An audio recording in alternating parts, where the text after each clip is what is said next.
Meron dito mga energies. Yes, I'm picking up more likely two or more energies with the cassette right here. Parang meron ditong bagay na, ano say, problema, issue, paulit-ulit na naiisip, hindi nag-e-end, hindi natatapos. Parang, alam mo yung Ferris wheel, no? Ikot-ikot lang. Yan. And I think these are the energies right here surrounding you guys. No? Maybe you have here fellas, friends, family members, or, people around you in your community right here, no, na problematic right now, or they are not in a very good shape. Yan. So let's see what's really happening here, guys, no? And ano ba yung parang, yeah. We have here the copy cup energy. So these people here wants to meet you, talk to you. So baka maka-receive ka ng mga chat message, text message, no? Pwede ba kita makausap, collective. Meron lang kasi akong sasabihin. Alam mo, yan. May mga ganun. Parang may mga taong gusto ditong mag-open up sa'yo. Yan, no? Yan. Others could be friends. Others could be, neighbor or co-workers. Others could be family members, relatives, someone you know. Yan. Medyo nahihiya pa rito yung iba. Pero parang they're telling na ikaw yung right person to talk about this. Alamin natin, ano ba yun? Yeah, look at that, see? They're looking at you. They're like, busy kaya si collective? I wonder kung may time siya for me. Yan, no? May ganun. So, let's see. Looks like people here ay looking for you. Let us see more.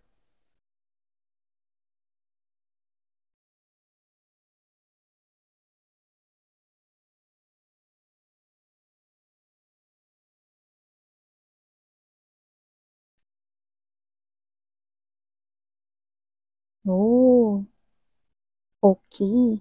Let me just lay all the energies first sa ating table before we start talking more about this. Okay? So, right at the heart of this reading is the abundance energy. Beautiful. Wow, paradise. Right next to abundance. Beautiful energy. Ooh, wedding rings. Wow. See, look at that. Wedding rings. So, ibig sabihin, wedding bells are ringing here for you guys din. So, we do have here the hammer butterfly and the palm tree. Wow. Beautiful energies ang nakikita ko dito for you guys. Yan yung mga babes, no? So, before we start talking more about this, let me just greet everybody.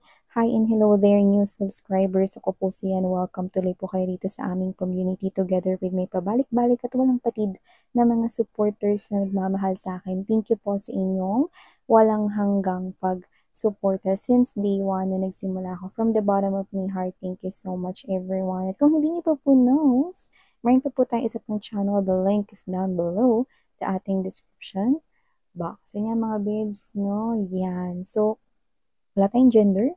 Babae, lalaki, LGBT, lahat kayo welcome. Pwede rin pong i-flip yung roles if you want. And at the end of the day, you always have your free will. Syempre naman, free mo rin yung gamitin anytime, anywhere. Yan, no? So, nakita ka dito that with the karmic relationship right here, ascending, talking, mukhang matunog ang iyong pangalan dito. Yan, no? Babes, mukhang matunog ang iyong pangalan. Bakit naman matunog, miss? Yan, no? With the ascending right here, it looks like bukang bibig ngayon ng mga friends mo, no? Or ng mga people around you, mga katrabaho, no? Kahit yung makakilala nila rito, no? So, pwedeng naging bukang bibig ka na rin nila dito sa mga friends of friends nila, no? So, bakit? Ano ba itong kinakalat nila dito about you guys, no? Magaling ka daw mag-advise. Yan, no? Lalo na usapang pag-ibig. Yung mga babes, no? Tara, may pa small heart ako. Usapang pag-ibig at hindi lang ito basta-basta usapang pag-ibig, no? Based ito sa iyong experiensya, sa iyong buhay with the karmic relationship and the stab in the back. Minsan ka na rin na-involve, no, sa mga betrayal, sa mga third-party situations, sa pinagpalit kayo sa someone else. Expert na kayo rito sa mga ahas. Este, sa mga umahas, no? Sa mga naging past lovers mo. Yan, no? Dahil dyan, nagkaroon ka rito ng expertise, no? Ang galing mo rito na mag-advise, no? Based on your experiences. At yun nga, yung mga experiences mo has something to do with karmic relationship. When you say karmic relationship, this is really not good type of connection with someone because here you will definitely learn a lot, no, in the relationship, but in the hardest way possible. So you will definitely get hurt. You will definitely cry, ilang-ilang balde, ilang-ilang mga timba ng luha, no? Sabihin, it's so painful. And dumaan ka doon sa karmic relationships, no? Pero bayad na yon, no? Karmic debt kasi ibig sabihin kaya ka dumaan doon. Kailangan mong pagdaanan yan for you to be able to gather the spiritual lessons, no? Kailangan ng mga lessons, mga babes, na para tayo ay matuto. Di ba parang sa school lang yan, no? Tingin mo ba marunong ka magiging magbasa or marunong ka magiging magsulat? No, ano? Marunong ka magsulat kung marunong ka magbasa kung hindi mo inaral yan, no? Kung hindi mo yan pumasok sa school ka, di ba? So, nakita ko dito mga babes, no? Na kung sino man yung mga individuals dito, you've learned a lot from these past mistakes from your previous love, romantic relationships na hindi nag-work out before. Pero ang kagandahan yan ngayon, no, hindi ka na nasasaktan, you are using this, no, parang wala dito yung Hierophant energy, but the vibe is giving me that with the Hierophant energy, no, na dinidescribe ko right here is that this is you are like a teacher. Okay? Maybe others of you, no? Teacher talaga kayo, or maybe this is you, ang inyong line of work has something to do with gym instructor. You're teaching something, no? Pwede rin naman na Zumba instructor, dance instructor, no? Or maybe you are an artist, no? Nagko-coach ng class, no? Mga ganyan. Yung iba teacher, yung iba naman na pwedeng nag-masteral, may professor dito, no? Yan, no? Whatever. But doesn't have to be na yun yung profession mo. It's just that your energy, the aura that you're giving out, you tend to give beautiful, nakaka-strike na mga advices na talagang bullseye sa mga heart ng mga makakarinig ng mga payo mo. At kapag sinunod nila ang iyong payo rito, no, nakakaramdam sila rito ng magaan na pakiramdam, na parang nabubuhayan sila ulit ng loob whenever they talk to you. Kasi before silang lumapit sa'yo, there's this heavy feeling, no, na parang wala nang solusyon yung problema nila, no, and it so happen na biglang ganito, no, na after nila kayo makausap, sobrang gaan ang pakiramdam nila, they're like floating up, no, sa clouds, no, kasi parang naibsan yung problem nila at parang nagkaroon ng solusyon. Narinig nila, gumaan yung loob nila. Tapos alam na nila yung gagawin nila just because of your advice. So I think this is you, no? You are having this type of energy na kaya mo makapag-enlighten ng mind, no? Ng mga people na dumadaan sa mga cloudy days or yung mga challenges na pagsubok na parang they cannot really face on their own. Yan. So, you have that power in you. Use it, no? Kasi alam mo, malaki at maganda yung balik niyan sa'yo, no? So, hindi ko ini-encourage na gawin mo yan para lumapit sa'yo yung swerte, no? Kundi, ituloy mo yan. Kasi nasisimulan mo na eh. Okay? Gusto kong sabihin sa'yo na parang, meron dyan na parang previous or reward na marami ritong mga paparating na magaganda pa sa buhay mo, no? Dahil dito sa ginagawa mong ito. Kasi nagiging kang alam mo yung hermit energy, may dala yung lampara, di ba? Ibig sabihin, nagiging kang light, no? With those people na parang hindi nila alam kung saan sila dadaan, okay? Parang you are the light, no? Doon sa dark tunnel nila, okay? So, you give them hope. Yan, no? Every time they talk to you, alam nila na parang ikang doctor na nakakapag-heal ka, okay? Ng situation nila. Especially if the situation is related sa mga pinagdaanan mo. before. And aside from that, no, this is yung mga babes, no, na meron ka rin ditong mga past energies, no, may mga ex ka dito, yung iba, pwedeng yung isa sa mga ex mo, ayan, kinukulit ka, or nakikipagbalikan sa inyo, iba pwedeng dalawa pa nga sa mga naging ex mo, or kahit yung iba hindi nyo naging ex, pero posibleng nanligaw sa inyo before, tapos inihinto niya, no, this person here is now trying to court you, may mga lumalapit sa inyo rito, and I think ito yung mga nakilala mo way back before. Could possibly be the energies of your ex because that is also high potential, but there are also other energies right here na binention ko nga na parang naudlot or hindi natuloy naligawan ka or hindi naging kayo, those people are coming back ngayon, no? I think this is you with the abundance right here. Nakikita ko dito that this is more likely your well-being na naayos dito. No? It is being repaired. It is being fixed. Kaya kung ano man yung mga hurt na naramdaman mo, no, dulot na iyong mga karmic na mga related experiences, lahat ito ay washed out na and you are now in this energy of paradise. You feel light, you feel happy, you feel contented, and you feel energized. You feel more positive in life.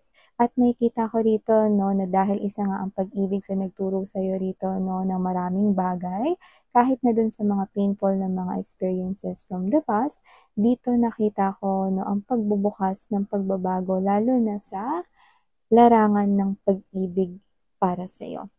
So, with this coffee cup right here, the phoenix, and there's this wedding rings, nakikita ko, ikakasal ka na rin at sa tamang tao ka, ikakasal or maikakasal. So, iba sa inyo, you are already talking with this person with the coffee cup, but this is also here an indication that if this person here is not yet in your life, then you will definitely meet this new person right here and you will savor the moments, no? Na parang ito na talaga yon, ramdam ko na yung soulmate connection namin, no? Parang pag nakita mo siya, parang lahat ng bigat, no, ng na-experience mo no in the past, parang mas lalong nare-release sa'yo, no? Yun na nakikita ko rito, no? And I think this is you, no, na nahanap mo rin at mahahanap mo rin talaga yung taong para sa'yo. Then, wedding bells are ringing.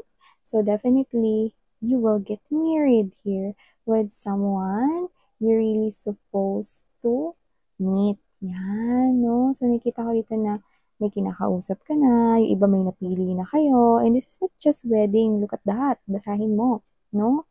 Eternal love, everlasting promise. Not every human being can keep their promise, diba? But this person here, kaya niya rito i-keep yung promise niya sa'yo. Okay? I'm picking up, no, yung mga wedding vows, no, yung mga promises dyan, no. Yung iba kasi binabasa lang eh. Tapos biglang, lalabagin yung binitiwang pangako, no, dahil binasa lang, di ba? Pero this person right here, hindi niya lang yun basta binasa, naiintindihan niya po yan. Bawat nakasulat dyan, no, nakatalata dyan, blah, blah, blah, lahat yan ay galing sa kanya rito puso at nakikita ko dito na ito ay everlasting at eternal na, kumbaga parang infinity and beyond, no?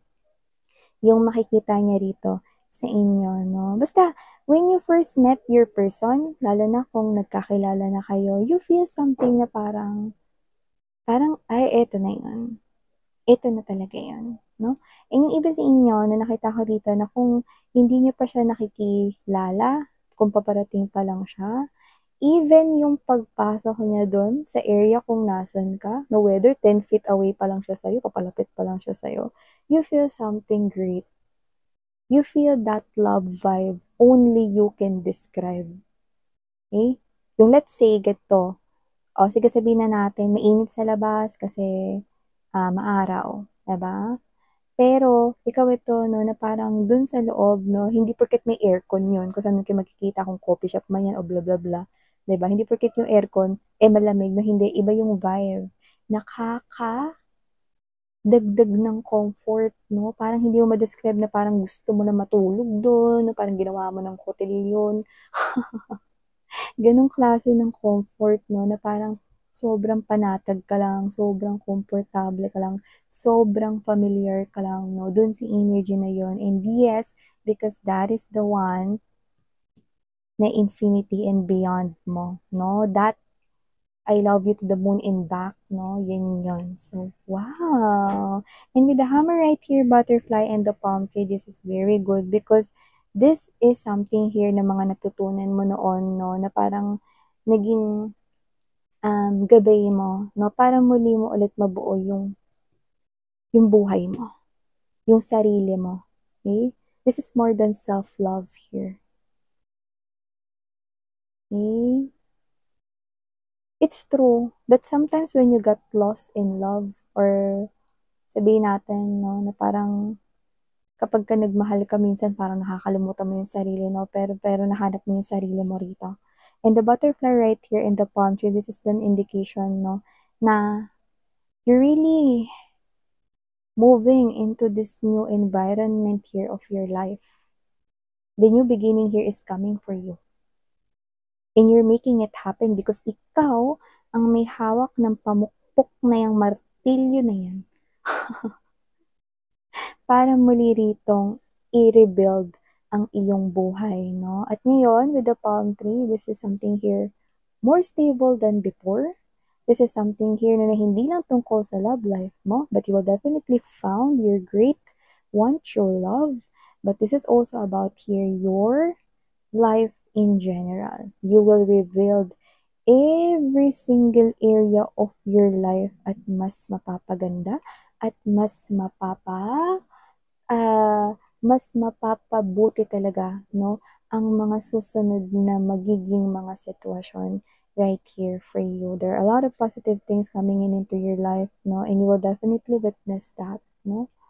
At nakikita ko dito na kung ano man ito ay dahil sa matapang mo ritong tinanggap na ang lahat ng mga nangyari sa iyo noon ay bahagi na ng nakaraan at yun ang ginamit mo rito, no, upang patibayin ang bagong mundong ginagawa mo for yourself. Nakita ko rito na minsan ka na rin ditong parang feeling mo, no, hindi ka na rito makakaahon sa ganitong klase ng pain, pero ito ka na lumalaban and you look so happy right now. I'm seeing a very new version of you. And that's very, very cool. Okay? You're very, very cool in my eyes and also sa mga mata ng mga taong nakakita sa iyo ngayon, no? Maybe you're receiving here a lot of compliments. Wow, you look so blooming right now. Wow, nagbalik ka ba ng bagong blush? Oh, ang ganda ng makeup mo sa'yo.